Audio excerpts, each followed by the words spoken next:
This is Betty. I'm the witch from the north. And I'm Lancel, the island witch. And you're listening to Rosemary by the Bucketful.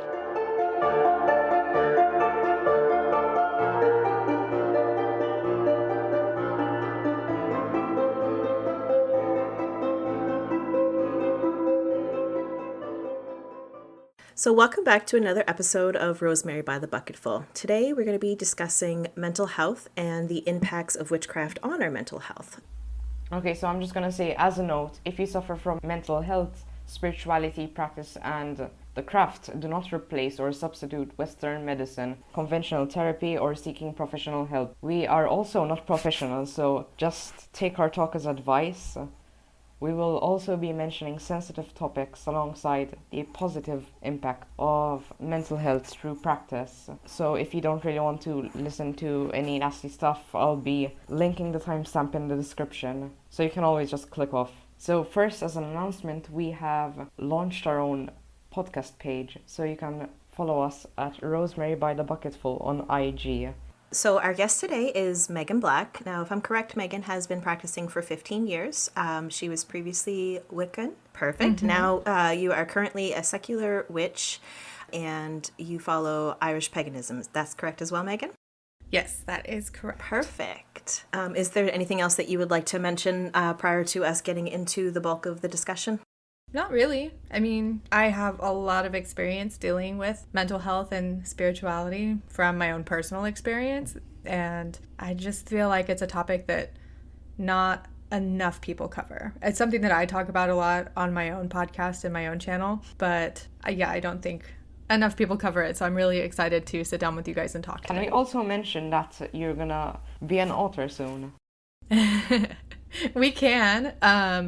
I am writing a book on shadow work, and it's not meant to be an all-encompassing book that goes into Jungian psychology and all of that. It's more a gentle exposure mixed with exercises and prompts, like a workbook. I was hoping to have it out by January, but it looks like that probably isn't going to happen quite then, so now I'm leaning more towards Imbolc and the springtime. Can I just say I'm very excited to read your book when it's published. Oh, well, thank you. All right, so let's have Lancel start us off. When I think of the broad term mental health caused directly through practice, I think the first thing that sparks up my mind is either imposter syndrome or being at peace at oneself. So I'm going to elaborate on imposter syndrome, what it is. So imposter syndrome is a psychological pattern in which our individual doubt about either skills, talents, or accomplishment. We create a persistent internalized fear that we're going to be exposed as frauds. So a lot of us suffer from that, and I think that's why we have this episode, so let's discuss about that. Imposter syndrome is the bane of my existence. And I think it just couples together with my anxiety and, just my mental health in general. I'm always terrified.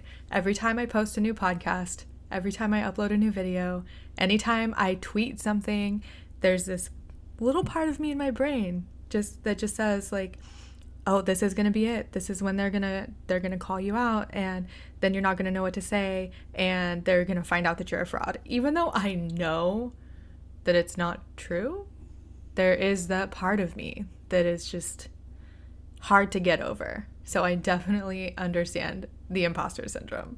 I think especially us as content creators really struggle with that in the occult community, because you have so many people who have their own experiences, and because our practices are so unique to ourselves, it can really make us feel vulnerable when we share what we do in our practices, because it is so personal. We feel like maybe somebody else won't relate to what we're saying, but I feel like that is something that is very common among content creators in our community.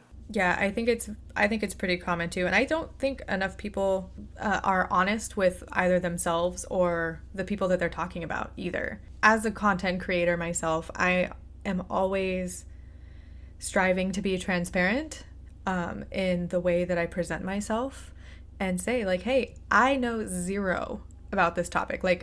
astrology. I don't know enough about astrology. I know that my sun sign is a Scorpio, but that's basically it. And I am okay to admit that I don't care to know about astrology. And I think that's part of what leads into the imposter syndrome, is because I see all these other content creators that are spiritual or witchcraft or pagan based, and they have all of this knowledge about astrology. And then I think, well, I'm not a real witch because I don't know all of this stuff. But that's entirely not true. Also, I'm gonna say that typically imposter syndrome can become really unstable and toxic. This depends on people who have mental health disorders. Sometimes it's more prevalent in teenagers. So I think if you have a really different style of practice, typically it's more ceremonial, you might have a higher level of imposter syndrome. I would think it would be the opposite, because, I mean, normally if you are practicing some sort of ceremonial magic, you have very, not necessarily strict, but you've got like rules that you follow, and there is a process and steps that you go through. Whereas someone like me, who's a secular witch with more of a folk practice, anytime I share something that I do, I am putting myself out there for people to be like, no, you're wrong. What the heck are you doing? That's not how we do it. But I mean, I guess I don't know. I guess I can see that. I'm trying to like go through the lens of like, let's say you're working with your HGA. I think there's gonna be a higher level of imposter syndrome rather than just doing like a spell jar if you're taking the secular approach. Okay, I think I get what you're saying. For me, I think it's entirely personal and circumstantial, depending on where you're coming from in your life. I think will have a great impact on how you feel, especially when you're sharing your personal practice with other people, and how you relate to other people. So I think it's circumstantial, but that's just my opinion. Yeah, I agree with that. No, it for sure can. And I think your life experience too can definitely play into it, because if you're someone who grew up always second guessing yourself because of your experiences or your family, that's definitely going to lead into adulthood where you're constantly second guessing yourself. And even when you know that you know something, you might think that you don't know it because you're constantly second guessing yourself. And I'm trying to break this habit in my own daughter, because there will be times when I know she knows the answer to something, but she answers the question with another question to see if she's right, where I'm trying to get her, no, you need to have confidence in yourself and your answers. And I think trying to stave off imposter syndrome for future generations can be helped in childhood. But I think that's a completely different topic. I would agree there, yeah. And that actually kind of brings me into the shadow work aspect of our craft, because that is something that can be very heavy, working through all of the things that you've brought with you throughout your childhood to where you currently are in your life now. And I feel like that has a huge impact on your mental health, and especially when you get deep into some of the maybe traumas that you've experienced in your adolescent years, and working through that and how those things impact your current worldview. So I think that that's something that especially new practitioners need to be aware of, especially if you're going deep into the shadow work and trying to get to know yourself, because that's where my practice comes from. It stemmed from getting to know myself and creating that deeper sense of awareness with myself and with how I interact with my environment. Yeah, I totally agree. Just gonna preface the note that we talked about in our announcement. Self-help through practice can totally be very beneficial, but I'm just gonna say, do not substitute shadow work for medicine or a therapist. So Definitely. even if it's scientific based. That actually leads me to a question that I wrote down in my notes. I've heard a lot of talk in our community, especially around mental illnesses and how that can impact our practices. And so I think a lot of people might have the question, well, like, if you have a mental illness, should it practice, or should you practice, or how will it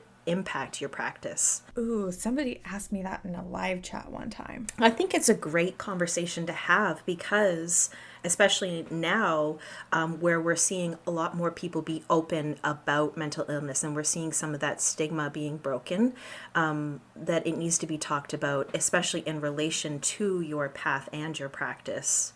And I think it comes down to self-awareness especially, but then also having a support system around you, especially as I said previously, if you're getting deep into shadow work. Shadow work shouldn't be the only thing, if you have a mental illness, that you're relying on to help you work through some of that, or to help you stay in the right state of mind, if that makes sense. Right. Yeah, no, that makes total sense. And I completely agree with you, because shadow work is deep. It's not necessarily scary for everyone. But it can be deep and difficult for people who have experienced trauma, or for someone that has a mental illness that really affects them emotionally. I have like a whole section in the book that I'm writing on this topic. Definitely, if you have a mental illness, or even if you don't and you're just concerned because you have some trauma in your past that you really struggle with, there's no shame in seeking a therapist and working through shadow work with a therapist, because the essence of shadow work is psychological. It was created by Carl Jung, who was a psychologist. He created the field in psychology of psychoanalysis, I believe is what it was called. And it's not necessarily a widely used field today, because there are some esoteric elements to Jung's theory, and psychology tries to stay away from the esoteric stuff. But working through shadow work with a therapist can just look like, hey, I have this thing that I want to talk about, or that I want to talk through with you, and explore deeper. Your therapist doesn't have to know specifically that you're saying shadow work, because it might, I don't know, they might try to stray you away from that. But definitely you want to have a support system, even if you don't have a mental illness. Also, when we talk about mental illness or mental health disorders, I think we need to know that it's a spectrum. So if someone suffers from low levels of ADHD or DID, or suffer from low levels of anxiety, it's obviously different from schizophrenia or psychosis. Oh, absolutely. Right, yes. And that's kind of what I was actually going to mention as well. So that leads me into my point. Thank you, Lancel.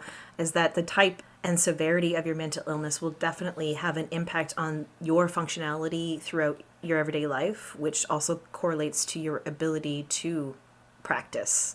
Sorry, go ahead. Oh, I was just going to say, going back to the original question of, if you have a mental illness, can you or should you practice witchcraft? There was someone that had brought that up in a live stream that I was doing one time, and they said that someone had told them that they should absolutely not be practicing witchcraft because they have schizophrenia and bipolar disorder.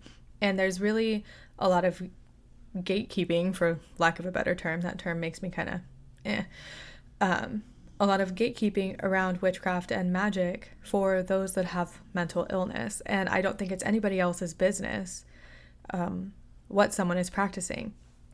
I have mild OCD, PTSD, which is post-traumatic stress disorder, major depressive disorder, and generalized anxiety. And I would kick someone that told me that I could not practice and believe in what I believe because of my mental health. It's absolutely asinine. I completely agree. The funny thing is that, I was introduced to my craft at a young age, and then I strayed away from it due to outside influences from a family who is highly Christian, and then re-entered the spirituality and occult community as an adult. And one of the things that actually brought me back to it was embarking on a journey to better my mental health. So entering that aspect of, the New Age spirituality community through things like meditation and mindfulness, and then getting deeper into it with some of the Western theologies and medicines that are classified as maybe some of the lighter sides, and I say that with quotations around it, of the occult community. So I think it's very interesting that there is that stigma, or that thought process of, well, you shouldn't be practicing if you have some sort of mental illness, because I think in some aspects your spirituality or your path can actually help you with your mental illnesses or with your just your state of mind in general. There's no definitive yes or no you shouldn't be practicing, or yes if you have or suffer from mental illness or mental health disorders.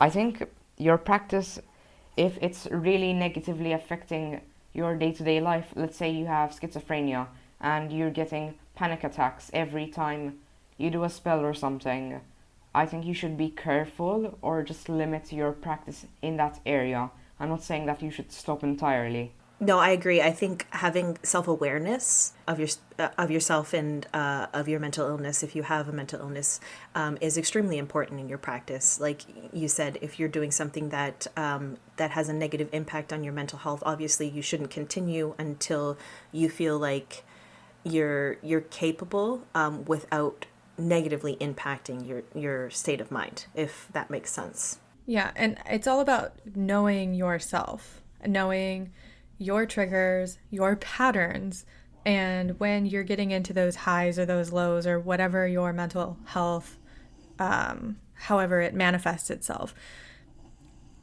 I think you should know these things regardless of your mental health, but for someone that does have any sort of disorder or struggles with that, those things are very important, in my opinion, to not necessarily practice witchcraft, but to practice it in a way that works for you. Because if you get intrusive thoughts, like I have really bad intrusive thoughts, I have to be able to recognize my own patterns of behavior and my own thoughts versus the thoughts that are, just randomly popping into my head because of my mental health versus feelings of intuition and guidance from my gods. So it takes practice, and it really takes a sense of cultivating trust for yourself, because that has always been a struggle for me as someone with mental health, is learning how to trust myself and what my intuition is telling me versus the outside influences that I also pick up or that just pop into my head. Right. And I think, as you said, discerning between the two, comes with time and practice. So you're not going to be able to hone that skill until you have some sort of experience or some sort of, I don't want to say practice continuously, but practice in being able to differentiate between the messages that you're getting from outside sources and from within yourself. And that takes going and spending time with yourself and spending time with your practice and really being able to connect on a deeper level. Yeah, and there's exercises and stuff that you can do that can help you connect to your intuition. I think one of the easiest ones that I learned a while ago in some workshop that I took was to figure out a decision that needs to be made, and one that doesn't have a million different choices, and sit down with yourself and just sit there and think about the decision that needs to be made and what your options are, and whatever your first gut instinct is, then go with that option. And obviously this shouldn't be something as crazy as should I pick myself up and move across the country? Make it a decision okay, I need to decide what to have for dinner tonight. Do I have tacos or do I have spaghetti? And start slow like that. And eventually it becomes an intuitive practice by itself, and your mind will automatically follow what your intuition is telling you, and it'll become easier, but you have to actually do the work. I like that. I like that a lot. It's been very helpful for me. And I think that that's an important part of your practice, or for me personally, is being able to tune in and distinguish between, is this my intuition or is this something that I'm doing because I think I should, because of an outside influence. And that's something that I've struggled with throughout my life and throughout my path, is being able to recognize when something aligns with my beliefs and feels right to me, or something that has been influenced from somebody else or from my environment. Yeah, I totally get that. I also want to talk about, since we're talking about intuition, it is an active thing that psychologists actively speak about, actively recommend either meditation or tarot to people who either suffer from ADHD or go to them. Yeah. I agree. Meditation has actually been extremely helpful for my mental health and being able to kind of slow down and distinguish between stimuli. I've been diagnosed with ADD, which is kind of on the same spectrum as ADHD, and just being able to spend the time to sit and focus on one thing because I struggle with distractibility and I do dissociate sometimes as well. So being able to just kind of like sit with myself and take the time to check in and to connect to those thoughts or just let them go versus holding on to them is something that meditation has been extremely helpful with for me. I suck at meditation. I'm gonna say that too. I suck at meditation. That's why I read tarot instead. I actively read tarot intuitively almost, if not every day. So if you can't realistically sit with yourself for 10 minutes quietly, I think tarot is gonna be an actively great source of tuning in with yourself, even if it's just like 5 minutes. So since we're also touching on the subject of shadow work, Carl Jung talked about the archetypes. So when we see the imagery in tarot, we also think about the archetypal energy, mostly in the court cards. So I think that could definitely touch upon that subject.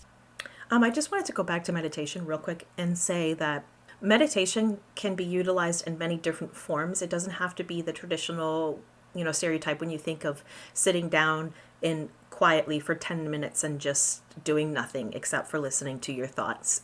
Meditation can be in many different forms. Going for a walk outside can be meditative. Being creative, like drawing or coloring, can also be a form of meditation. So I think adapting it to what suits you is something that should be looked at, especially like for me personally. There's been many different activities that I would put under the umbrella of meditation and of just connecting with myself. And I think that has been extremely helpful for me. Yeah, I totally agree. We should stop stigmatizing the idea that we need to sit in the lotus position for hours a day, like starving and not eating. Like, most of us can't really do that. Some people take walks instead and just meditate that way. Some people draw, some people listen to music. So yeah, it's adaptable. Yeah, I think my issue with meditation is being able to sit there and be quiet. Actually, the first problem is being able to sit there in general because I've got some other issues going on physically. But I'm okay with guided meditation because it keeps my mind not necessarily distracted, but it keeps it engaged and really gives it that step by step. Okay, we're going to do this now. Okay, we're going to do this now. Instead of just sitting there in quiet where I'm constantly bombarded with thoughts of what I need to get done that day or some random thought like, oh, whatever happened to that cat that I had when I was a kid? So I think mindfulness is a really good alternative to the meditative practice of just sitting there and being quiet. There was a conversation that Joanna DeVoe had on one of her podcast episodes that I listened to a long time ago. Joanna DeVoe has the show called The Hippie Witch, where she talks about doing the dishes.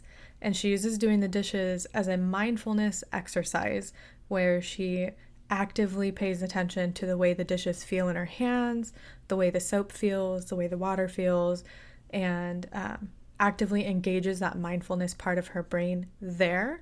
And it is, since it's a mindless task, it's difficult to give mindfulness to the mindless, if that makes sense. So that's a really good exercise in being mindful. And then you can bring that to basically anything else that you do. I love that example. And you actually see it more and more now where it's becoming very mainstream, conscious living, intentional living, mindfulness, meditation. Like that's become very mainstream. But I think it's underrated. I really do. Mm-hmm. Yeah, for sure. Because a lot of people just, oh, well, mindfulness, well, I already do that. And they think they do. They think they pay attention and are really present in every moment. But then at the end of the year, you can always tell the people who are mindful versus the people who aren't. Because like at the end of the week or the end of the month or whatever, these are the people who say, oh my gosh, where did time go? And I'm totally guilty of this. I do this all the time because, oh my gosh, it's December. Where did my whole year go? I think it's like I said. Wasn't it like March a week ago? Yeah, it's been March all year. It's just 2020 has been nothing but March. Right. And I think the reason why it's overlooked is because it's seen as kind of beginner or like fluffy, or doesn't have that bulk of information that you would get if you were to go deeper into like the esoteric stuff. But I think it being overlooked can have a significant impact on your practice, being able to, because when you're doing spell work and stuff, you're accessing altered states of consciousness, right? So when you think a lot of the times in what book is it? Psychic Witch, Matt Oren talks about the altered states of consciousness and how you have to access like theta brainwaves when you're doing, or it's said that you're accessing theta and delta brainwaves, I believe is what he mentioned, when you're doing, or when you're connected to that psychic plane, or you're doing spell work. And when you're honing a meditation practice and you're being mindful, I find that comes more easily to you. Right. And I think it's important to be mindful, especially during spell work, because not just because of the different altered states, but when you're doing spell work, you're focusing your intention, focusing your energy on executing your will, whatever you want done. If you're not mindful about what it is that you're doing and you lose focus, well, then your energy loses some of its, not power. Yeah, potency, that's a good word. Because you're not focused. And this is where practicing mindfulness would be an important skill to develop. And I agree, it's definitely a foundational skill, that and energy work, for anybody that is wanting to practice witchcraft. I totally agree. I think that actively practicing, I see it as not only mindfulness and intention, but like realistically, who's evoking the Goetia like every day? If you have a job or kids to take care of, or schoolwork, if you're not being mindful with practice, you're not gonna really actively be practicing in inverted commas. Right. And practicing mindfulness doesn't need to be complicated. If you go to work and you drive a car, a lot of times when driving, we get on like autopilot mode and we end up at our destination and we can't remember the drive because we're on autopilot. So you can use your drive in the morning or whenever you're driving somewhere to be mindful of your drive. How does the steering wheel feel in your hand? What do you hear? Turn off the radio because it's just a huge distraction to your mindfulness. And listen to what's around you. Who's honking? Can you hear any wildlife, any birds? Do you see any people? What do you smell? These are all really easy ways to engage the mindful part of our brain without it being spiritual based or esoteric in any way. It doesn't have to be all woo-woo. It doesn't need to be magical for you to practice mindfulness.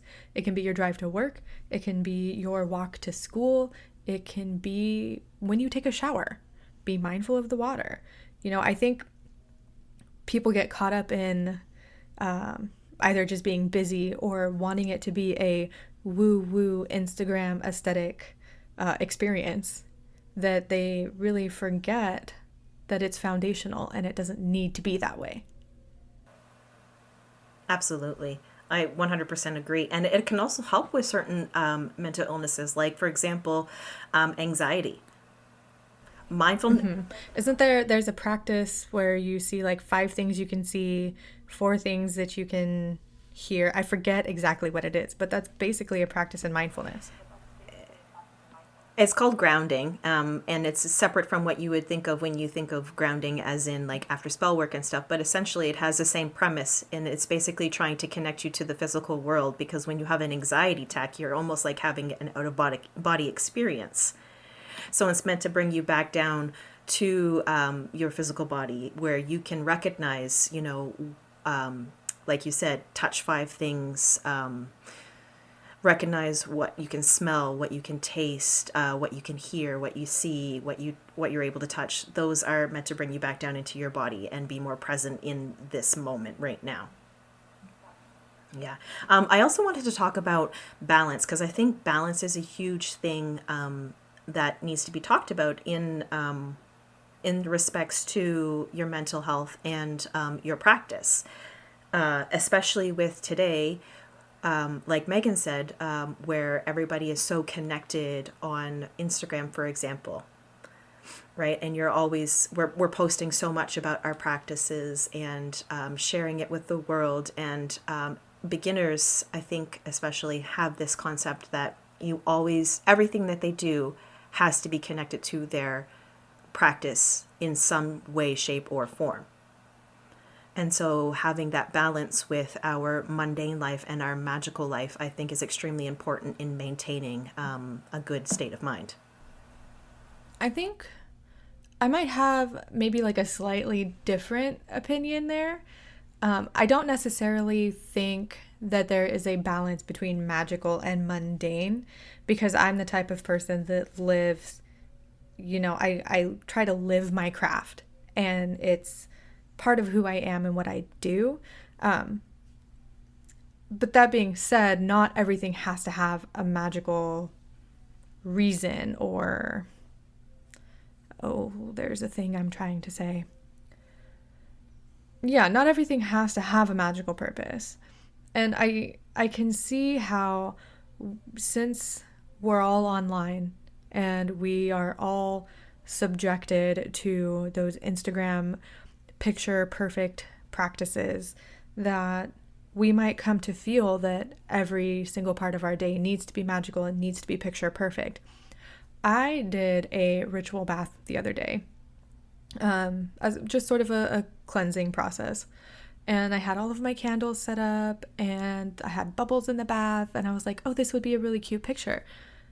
And then I turn around and I see the toys that I took out of the bathtub, and the dirty bathroom counter, and just the clothes that were left on the floor. And I'm like, but that's not realistic. It wouldn't be right of me to post this pretty Instagram-esque picture of my bath when behind me is the reality. Yeah, I totally agree. I think we often say find the magic in the mundane, but some situations like trauma, you don't really need to find the meaning in someone slapping you in the face or having an argument with your boss at work. Oh, no, for sure. Like, there can be magic in the mundane, but there doesn't have to be. Right, and I think that's kind of where I was going with like there's absolutely going to be overlap between your mundane and your magical life. And as you said, a lot of the things that you do throughout your day has some sort of connection to your practice, because you live your practice. And I love that expression, by the way. But but I just meant to say that, like, the things that you do, like spell work, not every day has to be a new spell that you're doing, or some sort of aside from, like, if you're worshiping a deity, or if you work with a deity, like working with deities or praying to your deity, and those sorts of things. Like, not everything has to have, like you said, a magical purpose or a magical underlay to it. Like, it can just be, I'm cleaning my toilet today. Yeah. Sometimes, right? Like, there's nothing magical about that. Sometimes cleaning the toilet is just cleaning the toilet because it's got to be done. No, I totally get it. I don't know, maybe it's like some magical cauldron. It's my whatchamacallit to Hogwarts. Oh, right, where they? Yeah, shh, it's a secret.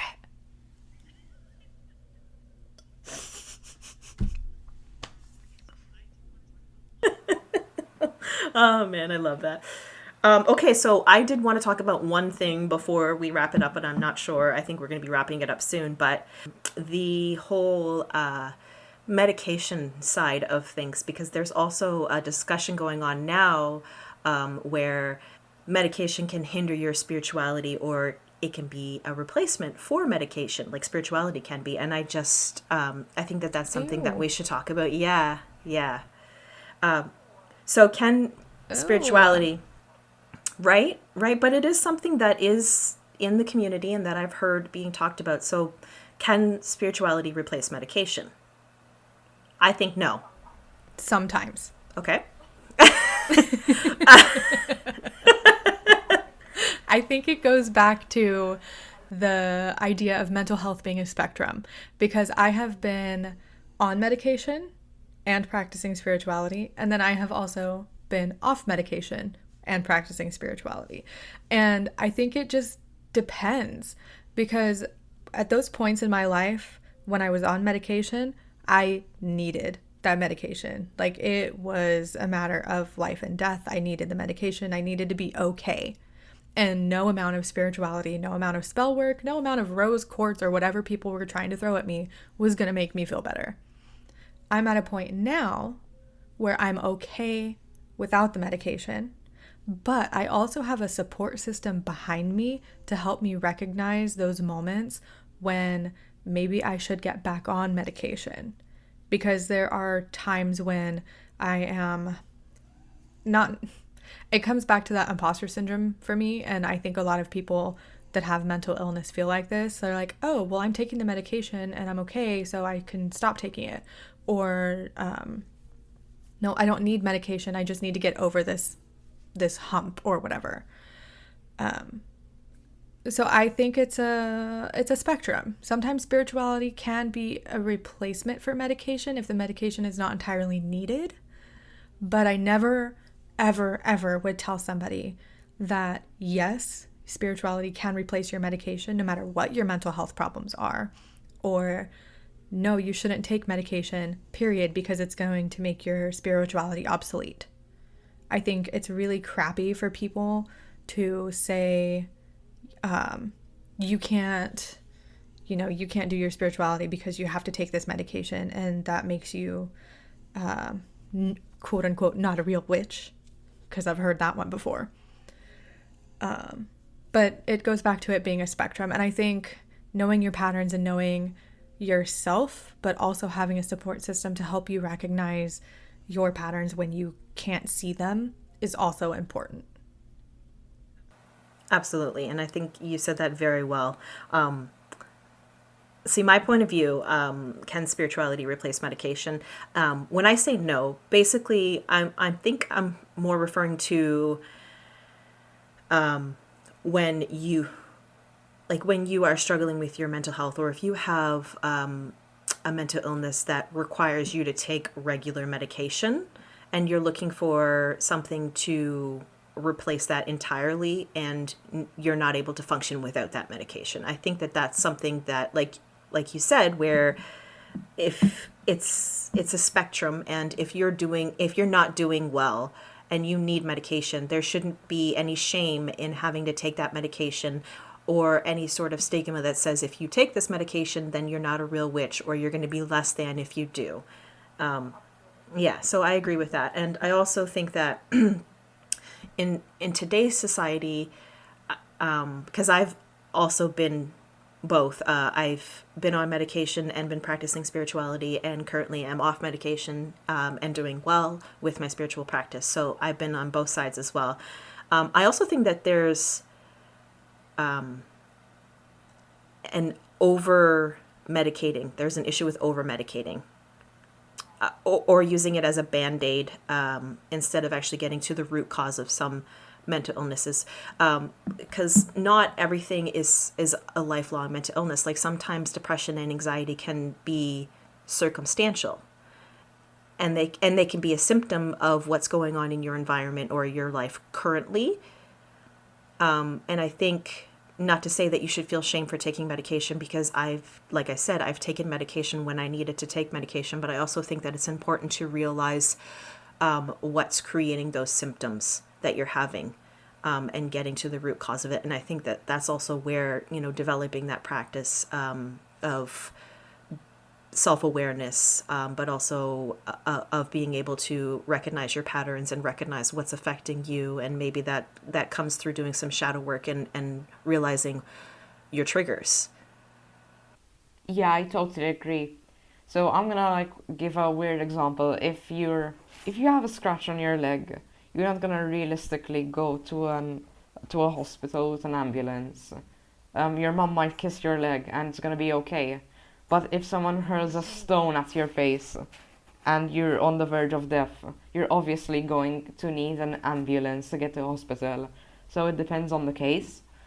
Also, with the over medication thing, I've heard of practitioners being misdiagnosed with psychosis.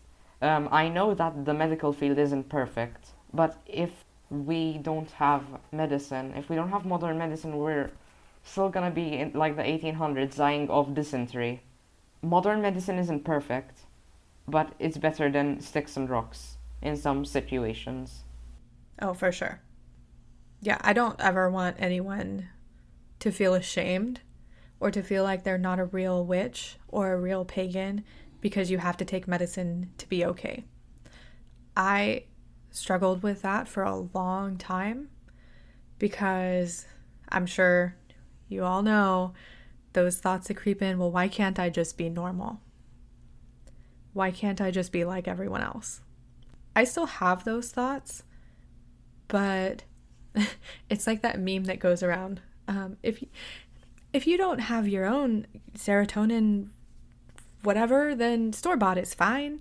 Like it's okay to get that help and to get the medication or whatever therapeutic practices that you're working through with a physician, with a professional. It's okay. Right. Like, I think it's important to recognize and to address the fact that a lot of the times when you have a mental illness, it's a chemical imbalance. Like, we can't deny science. And so for you to try, you can certainly try natural methods of correcting that hormonal imbalance or that chemical imbalance. But that's one of the reasons why we have medication and why science has created those medications, is to help when, those natural methods may not be effective enough. Right. Like the whole, like, oh, you have depression? Have you tried just going outside and taking a walk? Well, that would be nice, Karen, if I could get out of bed. I mean, like I haven't showered in a week because I can't get out of bed because I'm depressed and I need the medication. Like, come on now. Right. And it's like the mindset of, well, if you can't fix it yourself, then there's like, you're weak, or there's like, you know what I mean? Like, what I'm trying to say here, I have to articulate this. When I first was presented with the aspect of having to take medication for my mental illness, I felt like there was, aside from the mental illness, I felt like there was something wrong with me. Like, why couldn't I correct this without medication? Why couldn't, you know what I mean? And so there's that stereotype where if you take medication, then you're less than. In some. Yeah, which is really, really irritating because we don't shame people with cancer for using chemotherapy. Right, and I would never ever shame anybody else for deciding to take medication or having to take medication. But when it came to me personally, I had that thought process, and so for me, it was having to really understand why I viewed it that way for myself and not for anybody else. Mm-hmm. Yeah, I totally get it. It's part of your shadow. Yeah, right. I also want to talk about it's mostly parents in the spiritual or practitioner community. Crystal healing, saying that your child is an indigo child or a crystal child, or saying that it's like your root chakra is unbalanced, I think is very offensive to people who suffer either from depression, instability. Not everything's magical. Sometimes it's mundane. Most of the time it's mundane. Yeah, I couldn't imagine looking at my daughter and her telling me that she doesn't feel good or that she's really sad and she doesn't know why, and giving her a crystal to hold and like say, here, hold on to this, it'll make you feel better. I could not imagine doing that. Because I know for myself, like, okay, well, if she's sad and she doesn't know why, she needs support. She doesn't need a crystal. Like, sure, I can give her a crystal, but then also I'm going to give her the support she needs too. Right. And I think that's important to state as well. Like, it's okay to maybe use those things in conjunction with natural therapy or therapy, not natural therapy, and medication. Like, it's not a replacement. And sometimes you can find therapy like cognitive behavioral therapy that can help without medication. But like, if you have ADHD, you're probably going to need medication, and that's okay. And you shouldn't feel ashamed because you have to take the medication. Also, I'm not gonna like, not trying to cut off this topic, but what about the positive sides of practice? Since most of this episode was really like about negative sides.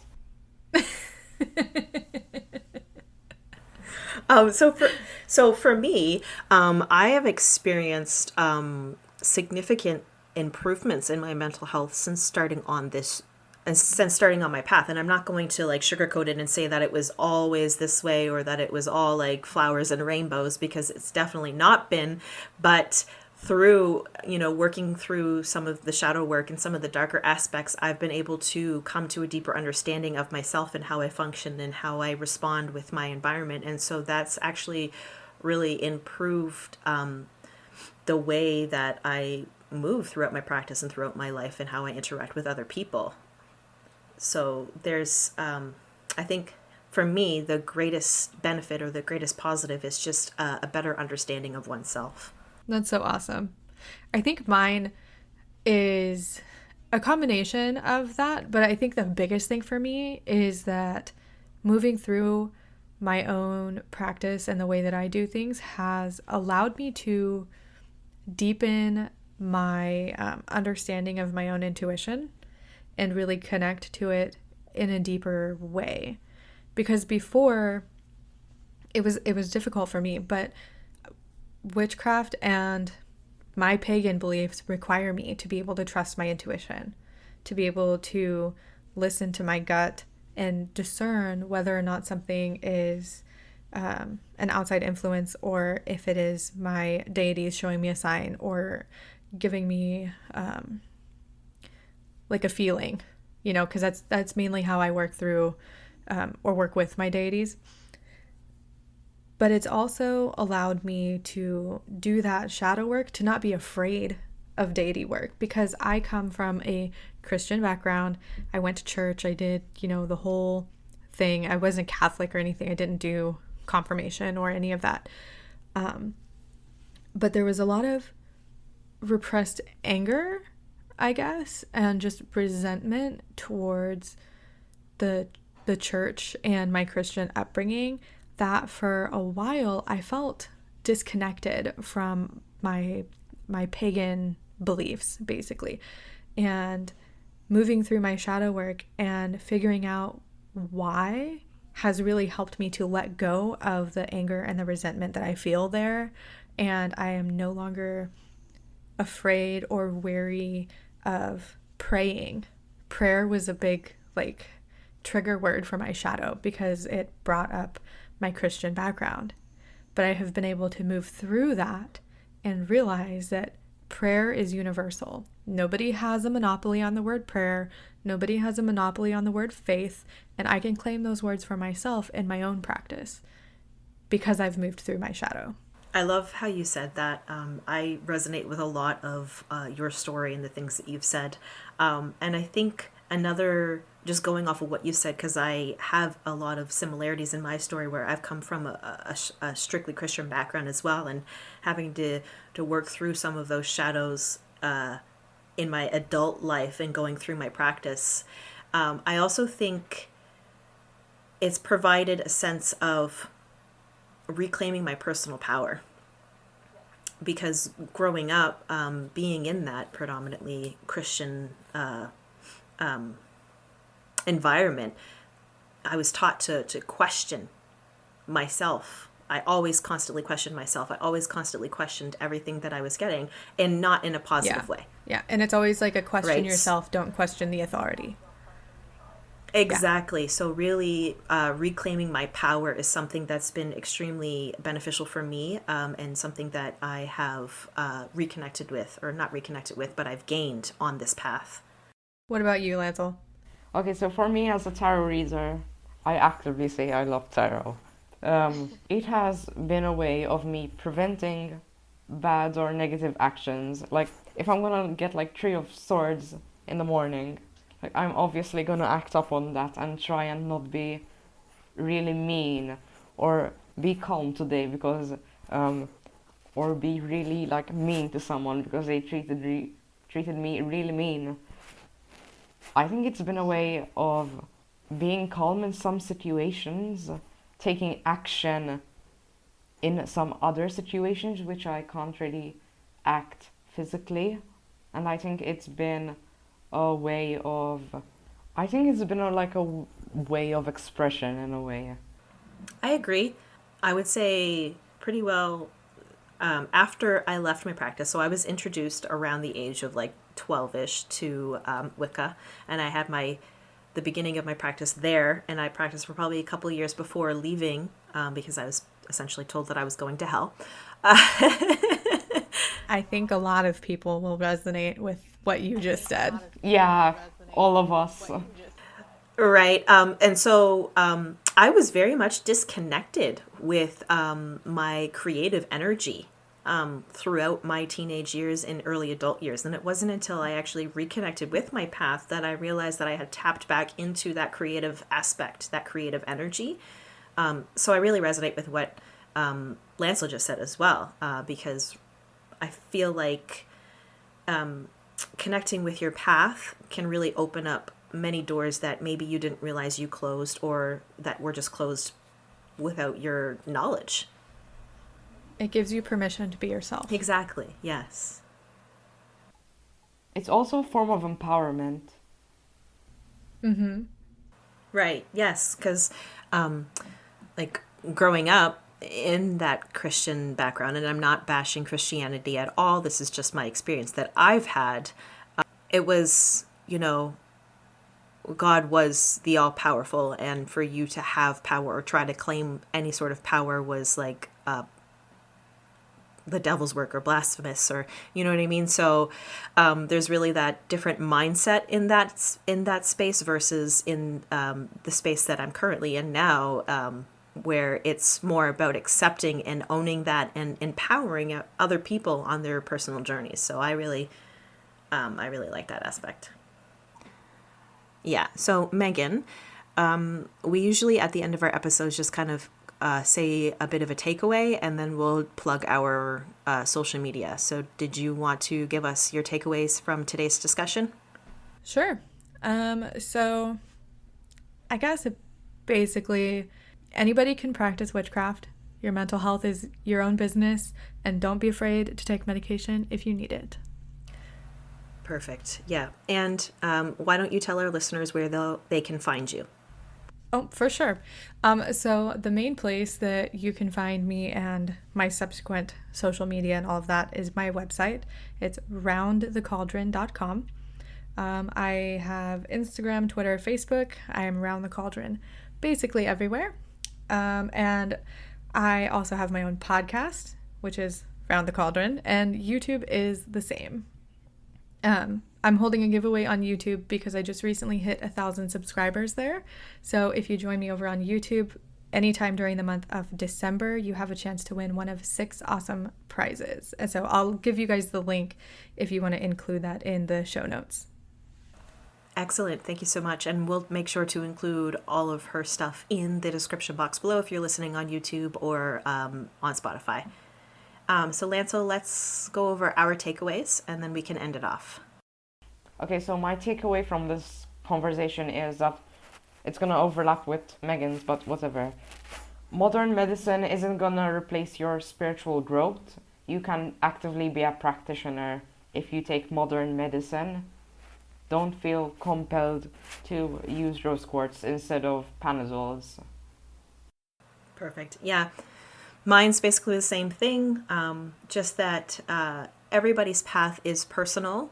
So self-awareness is extremely important in your path to know when you need to reach out for help if you are not doing well, to know that that's okay and to have that support system so that you're able to do that. Okay, so I'm Betty, and you can find me on Instagram and YouTube at The Witch from the North. And I'm Lancel. You can find me at Lancel Island Witch on IG and Lancel D on Twitter. That's THE. And we have a new page. Right, so you can find the podcast page on Instagram at Rosemary by the Bucketful Podcast. Perfect. Thank you guys so much for listening. Bye. Bye.